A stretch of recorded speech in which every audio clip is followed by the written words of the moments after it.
Քաղաքապետարանը հայտարարում է, թե մայրաքաղաքում օդի աղտոտվածությունը նորմայի սահմաններում է։ Հիմա որ նայենք օդի որակը, այս թեժ շինարարության, հանքարդյունաբերության շրջանում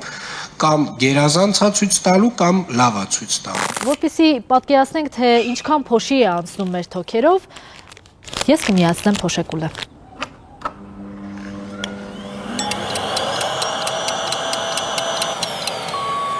Այսքան եմ։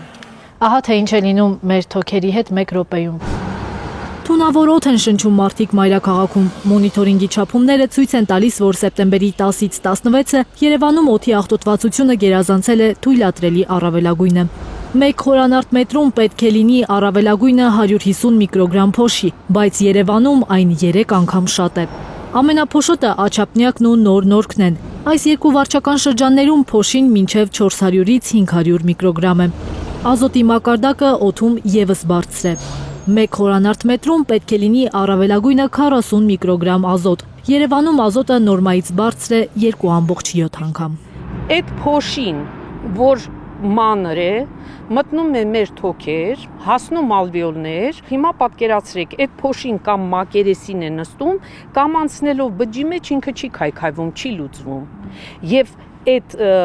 թափանցիկությունը թոքային հյուսվածքը կորցնում է։ Մասնագետներն ահազանգում են, թունավոր օդ շնչելու պատճառով երևանցիներն ունենում են հազ, ասթմա, քրոնիկ բրոնխիտ։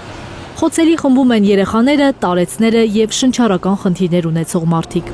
Հորմոնալ խանգարումներ, սեռական ֆունկցիայի խանգարումներ, բնածին առատներ եւ բերում են գենետիկ փոփոխություններ սեռական բջիջներում։ Երեխայի մոտ առաջանում են բնածին առատներ։ Գայանեն թոքի քաղցկեղ ունի 4-րդ աստիճանի։ Մի քանի ամիս առաջ է իմացել պատահաբար հերթական ստուգումների ժամանակ։ Բրյուսելում հետազոտությունները պարզել են, որ մուտացված քաղցկեղի առաջացման պատճառը էկոլոգիապես վատ բնակավայրում ապրելն է։ Ինձ մոտ երբ որ հայտնաբերվեց, որ կա թոքի քաղցկեղ, դրանից հետո սկսեցին հետազոտությունները, թե ինչ քաղցկեղ է կոնկրետ, որովհետև ինքը ունի փաստորեն 500-ից ավել մուտացիայի հնարավորություն։ 21 օր ես սպասել եմ Բրյուսելից պատասխաններ։ Ինձ մոտ եկավ մուտացիա, որը հիմնականում լինում է խիտ վատ էկոլոգիայով քաղաքներում։ Ինքը միակ տուժողը չէ, վստահ է Գայանեն, օդի աղտոտվածությունը շատերի առողջությունն է փչացրել։ Ես ուզում եմ հարց տալ Տիգրան Ավինյանի, եթե տենց մաքուր է օդը, չէ՞ որ այս քաղաքում ձեր երեխաներն են ապրում։ Արդյոք դա ձեզ չի մտահոգում, մեզ բոլորիս խնդիրն է։ Փորձագետները պնդում են, օդն այսքան աղտոտվել է, որովհետև մայրաքաղաքում անդադար շենքեր են կառուցվում, ծառեր կտրում։ Ամեն ամառ էլ աղբավայրերն են այրվում, թունավոր ծուխը արտանետելով փոսի մեջ գտնվող քաղաք։ Ժամկետներ գոյություն ունեն աշխատանքների կատարման, ժամանակին նյութեր ձեռք բերել, ժամանակին իրագործել, չերկարաձգել, հա։ Սա վերաբերվում է տարբեր գերատեսչությունների, ասենք կարող է լինի դա քաղաքաշինություն, կարող է լինի կապի եւ տրանսպորտի, բնապահպանություն որպես վերահսկող կազմակերպություն։